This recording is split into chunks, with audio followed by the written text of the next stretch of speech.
And we're back here on WrestleRant. I'm Graham G.S. Matthews, and today we're breaking down Survivor Series 2000. Without further ado, let's get right down to it. Opening match, a six-person mixed tag team match with Steve Blackman, Crash Holly, and Molly Holly taking on TNA, Test and Albert, and Trish Stratus.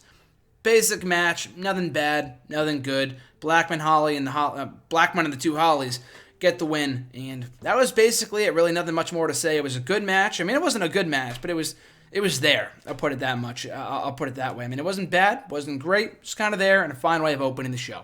So after that, our first 4-on-4 traditional Elimination Survivor Series tag team match, pitting the Radicals against Billy Gunn, Chyna, K-Quick, and Road Dogg. A good match, surprisingly. I mean, I wasn't really a fan of... Oh, no, that was later on, the Right to Censor guys, which I hated, but I'll get to that in my... when I talk about the other 4-on-4 traditional tag team match.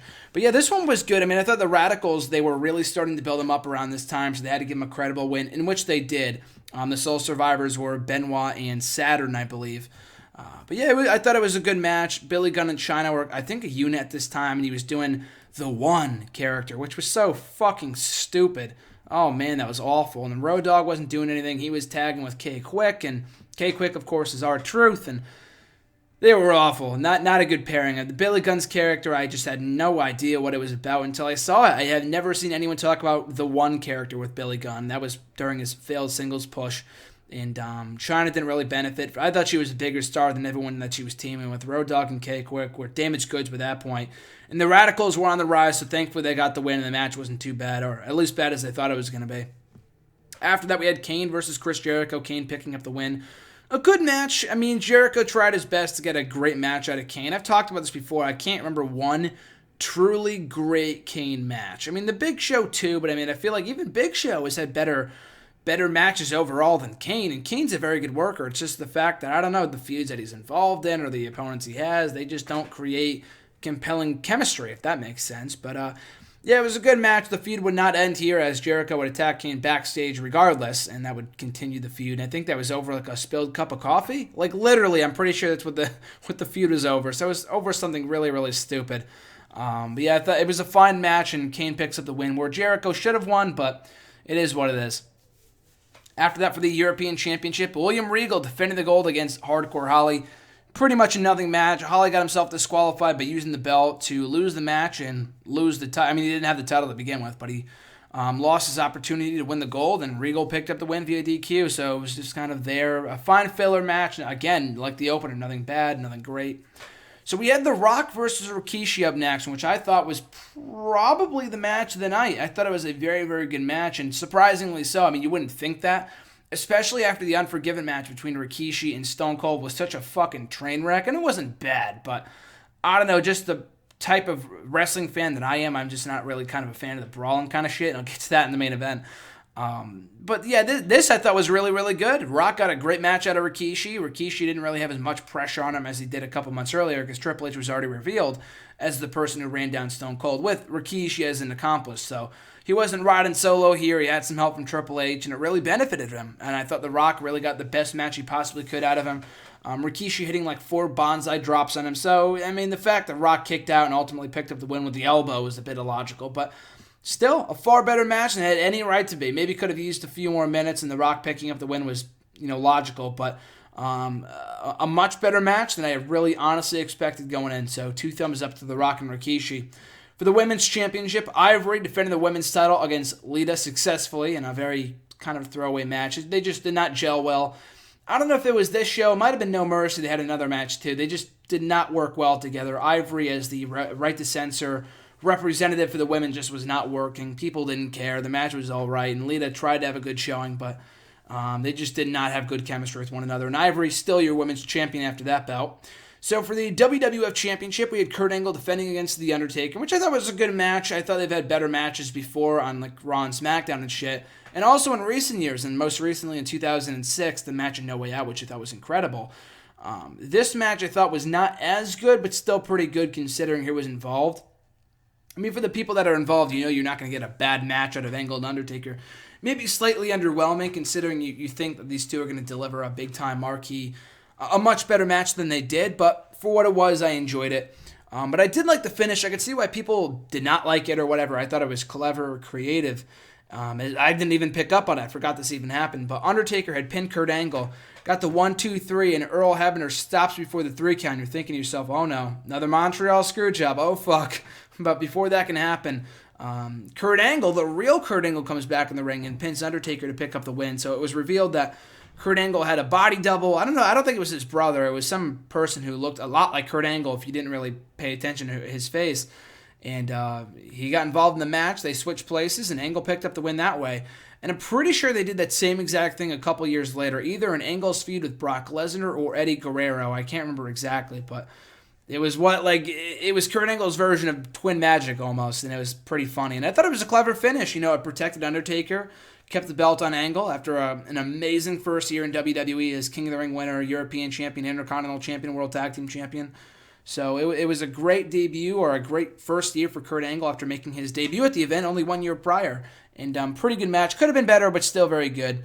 So after that, a 4-on-4 traditional Elimination Survivor Series tag team match. The Dudley Boys and the Hardy Boys defeating Edge and Christian and Right to Censor. The Right to Censor, what I was going to say earlier, I've talked about this before, but they were an awful stable. I mean, the whole gimmick I thought was stupid. I think Vince was just getting his rocks off with this stable or the gimmick because it was so dumb. It wasn't even generating real good heel heat. Like, no one involved was really... They didn't have any chemistry with... It was Val Venus, the Godfather, or the Good Father, rather. Good Father, Val Venus, Paul Buchanan, Stevie Richards, Ivory. It was just a whole bunch of misfits, and I thought it was so stupid, but... Thankfully, they got beaten here. It was Jeff Hardy as the sole survivor, so kind of painting a picture of what was to come. And like I said in the year before, I think it was Hardcore Holly who was the only sole survivor on his entire team, and that was when he was teaming with Crash.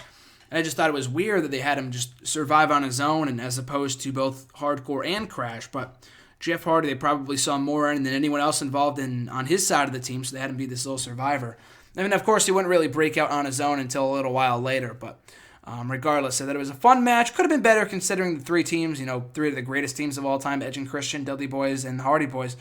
Could have been better because of that, and they were also, but at the same time, it was pretty much a placeholder with their first ever TLC, or their second at WrestleMania, their second TLC or third, whichever way you want to look at it, at WrestleMania 17 between the three tandems. So we get to the main event, Stone Cold Steve Austin versus Triple H in a no DQ match, and no titles on the line. Like I said earlier, it was Triple H who ran over Stone Cold Steve Austin exactly 1 year earlier at Survivor Series 1999.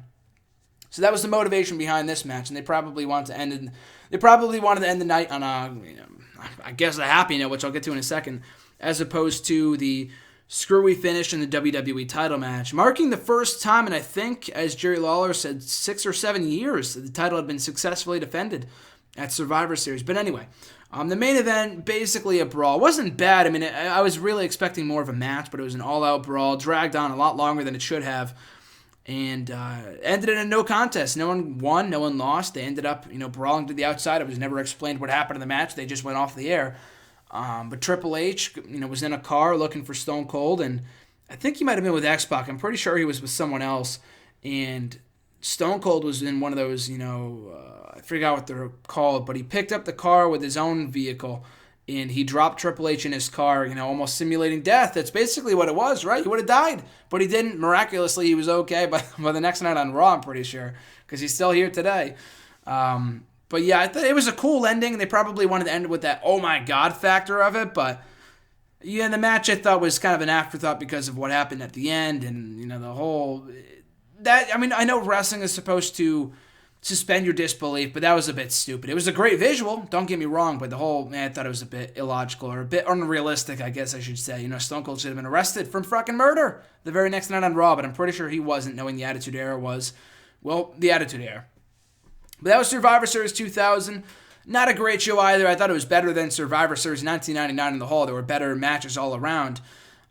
But still not a great show. Not a show I would recommend you go out of your way to watch. If there's any one match from the show that you should see, it's definitely, surprisingly enough, and you're going to be shocked by me saying this, but The Rock and Rikishi, I thought they told a good story. The match itself was actually very, very good. Right person went over. Rikishi looked good in the feet, so I thought it was worthy of 2 thumbs up. So a great match between Rock and Rikishi. The rest of the card was okay. Angle and Undertaker was also pretty good, but not what it could have been. Same thing with the main event. The other elimination tag team matches were okay. The women's match sucked. What else sucked? Our European title match was okay. Kane and Jericho was decent, and the first few opening matches were mediocre as well. So overall, I would, thumbs in the middle of the road show. Not really that good at all, but it did have its highlights with the Rock and Rikishi match, the main event to an extent, and Angle versus Undertaker. So thank you for watching. Thank you for listening. As always, I appreciate you guys' support. Be sure to like, comment, share, and subscribe. All support is greatly appreciated, like I said. And you can find me on Twitter at WrestleRant, on Facebook at facebook.com/Graham.Matthews. And also be sure to check out the website at nextairwrestling.net for my full written reviews of Raw, SmackDown, Main Event, Superstars, NXT, Impact Wrestling, Ring of Honor, and everything else in between. So until tomorrow, guys, which I'm pretty sure it will be up tomorrow, my review of Survivor Series 2004. We're skipping ahead here. I already reviewed Survivor Series 01, 02, and 03 last year, so be sure to check those out on the channel from WrestleRant from November of 2014. But until then, we'll catch you tomorrow with my review of Survivor Series 2004. And until then, guys, have a great rest of your week. I'm Graham Matthews, and I'll catch you folks down the road.